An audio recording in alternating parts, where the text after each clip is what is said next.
आज दोस्तों कैसे आप लोग, आशा करते हैं आप लोग बहुत अच्छे होंगे। देखिए यूजीसी नेट रिजल्ट को लेके आप लोगों के लिए बहुत ही बड़ी खुशखबरी निकल के आ चुकी है। जैसा कि हम जानते हैं कि आपका जो यूजीसी नेट का एग्जाम हो चुका है और सबसे पहला यूजीसी नेट में जो आपका निकलेगा वो है आंसर की। क्या निकलेगा? आंसर की। यूजीसी नेट का आंसर की जो हर बार निकलता है लगभग आपको मंथ के लास्ट में आपको देखने को मिलता है। मतलब आपको जो है 25 जुलाई तक, कब तक? 25 जुलाई तक यूजीसी नेट का आंसर की देखने को मिलेगा। और अगस्त के फर्स्ट वीक में, याद रखिएगा, अगस्त के फर्स्ट वीक में, अगस्त के पहले सप्ताह में आपको यूजीसी नेट का रिजल्ट भी देखने को मिल जाएगा। ठीक है, आपको जो है 25 जुलाई तक यूजीसी नेट का फाइनल आंसर की देखने को मिलेगा और अगस्त के फर्स्ट वीक में यूजीसी नेट का जो है रिजल्ट है वो रिजल्ट मिल जाएगा। लेकिन रिजल्ट ये कैसे बनेगा मैं आपको बताता हूँ। क्या कट ऑफ जा सकता है आपका, जीआरएफ पर कितने मार्क्स पर सिलेक्शन हो सकता है अगर आप किसी भी सब्जेक्ट से है तो। देखिए, ऐसे हर सब्जेक्ट का तो अलग अलग जाता है। या आप असिस्टेंट प्रोफेसर कितने मार्क्स पर बन सकते हैं, या सिर्फ पीएचडी में एडमिशन आपको कितने मार्क्स पर मिलेगा, यहाँ पर मैं आपको बताने वाला हूँ। तीनों में डिफरेंस क्या है ये भी बताऊंगा। सबसे पहले आप यहाँ पर ये जान लीजिए कि यूजीसी नेट का जो आपका एग्जाम हुआ है उसमें टोटल 150 क्वेश्चन थे। कितने? 150 क्वेश्चन।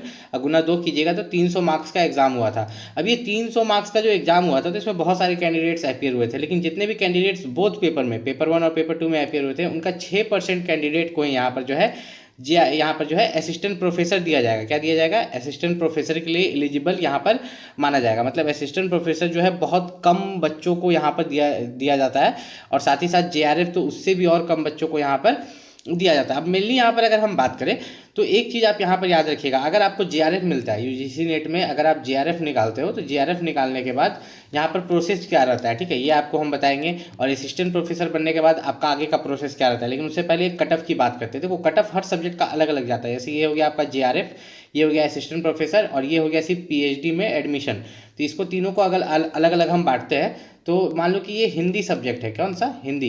तो इसके लिए जो जेआरएफ का कट ऑफ मान के चलते हैं कि कितना जा सकता है आपका, 300 में से मान के चलो कि 230 जाता है। असिस्टेंट प्रोफेसर के लिए 200 जाता है और पीएचडी एडमिशन के लिए 180। तो ऐसे करके ये वेरी करता है। सबसे ज़्यादा जेआरएफ के लिए जाता है, उससे कम असिस्टेंट प्रोफेसर और उससे कम पीएचडी एडमिशन। और ये हर सब्जेक्ट का अलग अलग होता है। अब मान के चलते हैं कि कोई बच्चा जेआरएफ निकल जाता है उसका, ठीक है, जूनियर रिसर्च फेलोशिप बोलते हैं इसको, तो उसको जो है यहाँ पर स्टिपेंड मिलता है। ठीक है, वो कब मिलेगा? जब वो पीएचडी में एडमिशन लेगा। पीएचडी में एडमिशन लेगा तो उसका जितना पीएचडी का खर्चा होगा सरकार उठाती है उसको पर मंथ सैलरी के रूप में या स्टिपेंड के रूप में, ठीक है, स्कॉलरशिप के रूप में उसको जो है मिनिमम 38,000 मिलता है और साथ ही साथ और बहुत सारे बेनिफिट्स मिलते हैं। और ये पैसा बढ़ते जाता है जैसे जैसे वे एसआरएफ बनता है, सीनियर रिसर्च फेलोशिप, ठीक है। तो ये पैसा जो है इंक्रीज होते जाता है उसका। तो जितना दिन आप पीएचडी करते हैं आपको पैसा मिलता है, फिर आप प्रोफेसर बन जाते हो डायरेक्टली। लेकिन अब यहाँ पर बात करें जिनको असिस्टेंट प्रोफेसर मिलता है, ठीक है, जो लोग असिस्टेंट प्रोफेसर के लिए क्वालिफाई करते हैं उनका क्या? जो लोग असिस्टेंट प्रोफेसर के लिए क्वालिफाई करेंगे वे कॉलेज में जो है, यहाँ पर कॉलेज में असिस्टेंट प्रोफेसर बनते हैं किसी भी कॉलेज में, उसके लिए उनको कॉलेज कॉलेज जाके वहाँ पर जब भी वैकेंसीज निकलती है बताना रहता है कि आपने यहाँ पर असिस्टेंट प्रोफेसर क्वालिफाई किया है और आपने मास्टर्स डिग्री अपना कंप्लीट कर लिया है, ठीक है।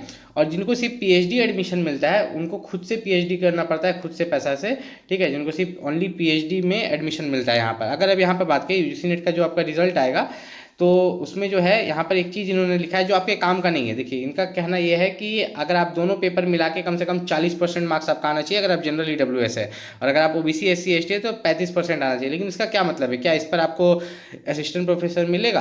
कभी ज़िंदगी में नहीं मिलेगा। इससे सिर्फ आप पास कीजिएगा, ठीक है। मेन मुद्दा यहाँ पर है नॉर्मलाइजेशन का। बहुत बच्चों का कहना था कि नॉर्मलाइजेशन होगा ही नहीं क्योंकि एक दिन में एक पेपर हुआ है तो नॉर्मलाइजेशन कैसे होगा। तो देखिए, यहाँ पर 2 पेपर थे, पेपर 1 और पेपर 2। तो यहाँ पर मान लीजिए किसी दिन इंग्लिश का पेपर है, किसी दिन हिस्ट्री का पेपर है, तो इस दिन भी तो आपका पेपर 1 और पेपर 2 हुआ होगा। तो ये पेपर 2 मानते हैं कि यहाँ पर इंग्लिश का हुआ होगा। ध्यान से समझिए, यहाँ पर इंग्लिश का हुआ होगा पेपर 2 और यहाँ पर जो है हिस्ट्री का पेपर 2 हुआ होगा। लेकिन पेपर 1 तो सेम था ना सबके लिए। तो ये जो है यहाँ पर पेपर 1 में जो क्वेश्चन आया अलग होगा, ये अलग होगा, तो इस कारण से यहाँ पर नॉर्मलाइजेशन किया जाएगा। नॉर्मलाइजेशन जो आपका होगा यूजीसी नेट में वो इजी और हार्ड शिफ्ट पर होगा। किस शिफ्ट में इजी क्वेश्चन आया, अगर आपका इजी क्वेश्चन आया होगा तो आपका कम नंबर बढ़ाएगा, 2 नंबर 5 नंबर। हार्ड शिफ्ट हुआ होगा तो 8 नंबर 10 नंबर। लेकिन ये भी किस बेसिस पर बढ़ाते हैं ये लोग इस बेसिस पर बढ़ाते हैं कि आपकी एक्यूरेसी क्या थी। 150 क्वेश्चन में से पूरा आपने 150 क्वेश्चन बनाया, ठीक है। अब उसमें से 50 क्वेश्चन गलत कर दिया क्योंकि आपको पता था कि नेगेटिव मार्किंग है नहीं, तो आपकी एक्यूरेसी खराब है, तो नॉर्मलाइजेशन में आपको जो है कम मार्क्स मिलेगा। तो यूजीसी नेट का रिजल्ट मैंने आपको बता दिया है कि अगस्त के फर्स्ट वीक में निकलेगा और यूजीसी नेट का जो आंसर की है वो 25 जुलाई तक आपको यहाँ पर देखने को मिलेगा।